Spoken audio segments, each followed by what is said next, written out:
Japan is afraid of Kim Jong-un's nuclear missiles, so much so that last year it began doing something it hasn't done since World War II, practicing air raid drills.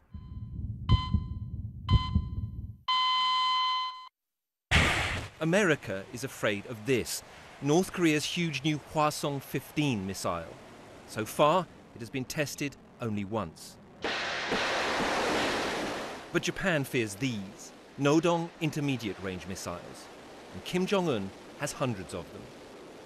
The question now is, will a Trump-Kim deal in Singapore include all North Korea's missiles, or just the ones that can hit the United States?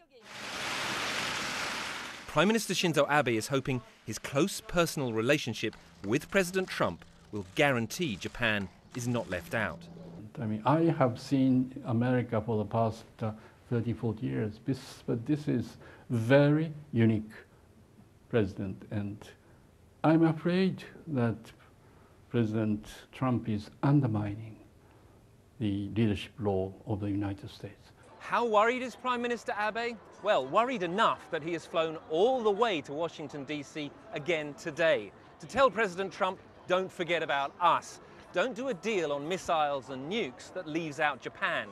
And there's one more thing that he wants, to find out what happened to Japanese citizens abducted on the orders of Kim Jong-un's father in the 1970s and 80s. Megumi Yokota was just 13 when she disappeared on her walk home from school in 1977. For 2 decades, her family heard nothing. Then in 2002, North Korea made a stunning admission. It had kidnapped Megumi and 12 others.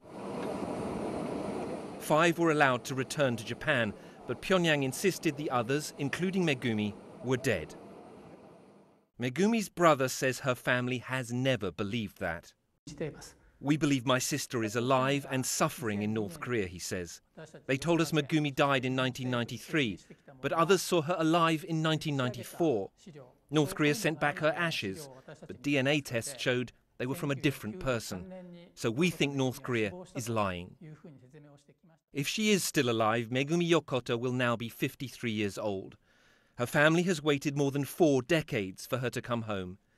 The Singapore summit has given them new hope that could yet happen. Rupert Wingfield-Hayes, BBC News, in Tokyo.